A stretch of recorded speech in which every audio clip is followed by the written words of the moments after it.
Well, as more states and now Canada legalize marijuana, it's becoming a green gold rush for investors. And for the first time, the American Cannabis Summit is being held to help guide those would-be investors. Senior health correspondent Monica Robbins here with the surprising figure behind some tips on how to cash in. Hi, Monica. Hi, Sarah. According to a recent Pew Research Center poll, 62% of Americans believe marijuana should be legalized. Recreational use is now legal in 9 states and the District of Columbia, and more than half the states, including Ohio, approved it for medical use. However, it is still illegal under federal law, but that's not stopping people from cashing in on an industry that once only belonged to drug dealers. And the man in front of the investment information is none other than former House Speaker and Ohio Congressman John Boehner.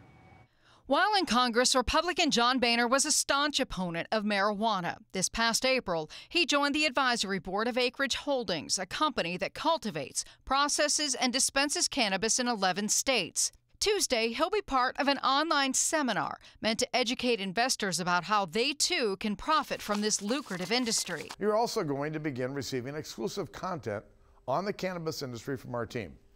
We're even going to send you a stock recommendation before the event with all of our analysis and research. The online event is hosted by the National Institute for Cannabis Investing.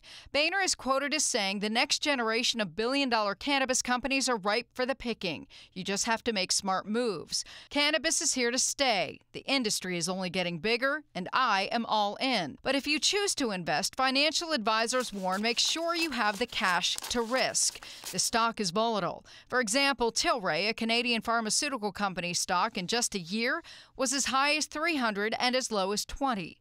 Canada legalized recreational marijuana earlier this month, opening a new source of revenue for its federal government. That wasn't great news for players in the American cannabis industry, where it's still federally illegal. But you can bet regulators in Europe and the U.S. are watching. And if there's real money to be made, that may be what changes minds and the law. Boehner is now also senior strategic advisor with Squire Patton Boggs law firm. At 6:30, he'll be delivering the keynote address at the Cleveland Clinic Medical Innovation Summit about his predictions for healthcare, politics, and policy. We put a link on our website, WKYC.com, if you'd like to hear what he has to say. And don't be surprised if marijuana policy is part of that discussion. In the newsroom, Monica Robbins, Channel 3 News. Boehner, who knew? Okay, thank you so much, Monica.